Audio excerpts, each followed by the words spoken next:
Forages, châteaux d'eau, réseaux d'adduction et latrines modernes sortent progressivement de terre dans plusieurs localités. Au-delà de ces infrastructures, la connaissance et la gestion de cette ressource vitale restent un défi majeur. C'est dans ce cadre que la délégation ministérielle, conduite par le ministre de l'Environnement, de l'Eau et de l'Assainissement, a mis le cap sur la province de la Bougouriba. Sur place, le ministre a supervisé les activités de jaugeage du cours d'eau de la Bougouriba.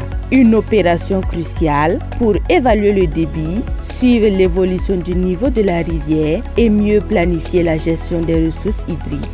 Sur le terrain, les techniciens ont présenté les équipements de mesure et les enregistreurs automatiques de dernière génération acquis par le programme d'approvisionnement en eau et d'assainissement PAEA et mis à la disposition des brigades hydrologiques des directions régionales en charge de l'eau, illustrant ainsi tout le travail invisible qui accompagne les réalisations du PAEA.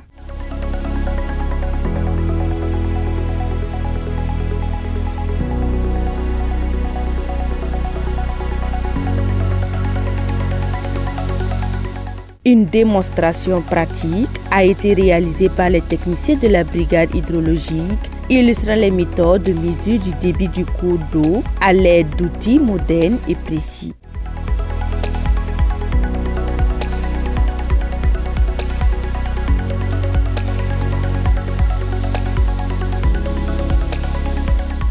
Ces opérations permettent de recueillir des données indispensables à la planification et à la gestion durable des ressources en eau, notamment dans un contexte de changement climatique et de pression croissante sur les réserves naturelles. Nous avons ce qu'on appelle l'ADCP, c'est l'ensemble de tout le matériel qui s'appelle ADCP, Acoustic Doppler Current Profiler. Donc cet ADCP est divisé en trois. Il y a un ADCP qui permet de mesurer les basses eaux, ça veut dire qu'une profondeur inférieure à 1 mètre. Donc nous appelons généralement le jaugeage agué. Et au-delà de 1 mètre, inférieur à 1 mètre jusqu'à 6 mètres, nous utilisons l'ADCP basse eau. Et au-delà donc de 6 mètres, nous utilisons l'ADCP haute eau. Donc l'ADCP, c'est, j'allais dire, un instrument qui sert à mesurer de façon continue la quantité d'eau qui traverse un cours d'eau en un temps donné. En une seconde, nous avons 152 000 litres d'eau qui passent au niveau donc de cette section pour une hauteur de 8,12 mètres. Voilà, pour une hauteur de 8,12 mètres, nous avons 152 000 litres qui passent en une seconde.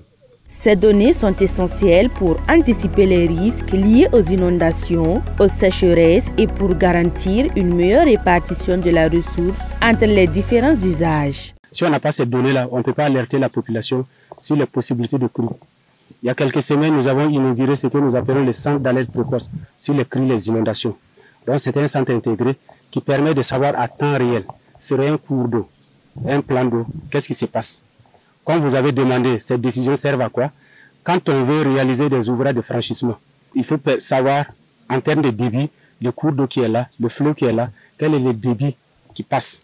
Ça vous permet de planifier la construction de l'ouvrage de franchissement. Quand vous voulez construire l'ouvrage de mobilisation de l'eau, qu'on appelle communément les barrages, il faut connaître également le débit. Parce qu'il tombe de l'eau, il faut connaître le débit, l'écoulement et puis planifier. Donc ce sont des outils d'aide à la décision.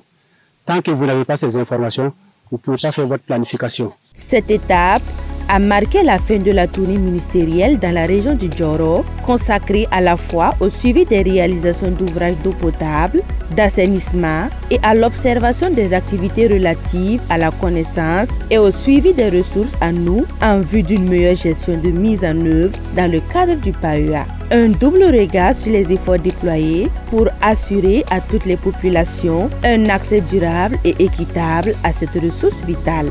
En rappel, le PAEA est financé par l'État burkinabé en collaboration avec la Banque mondiale.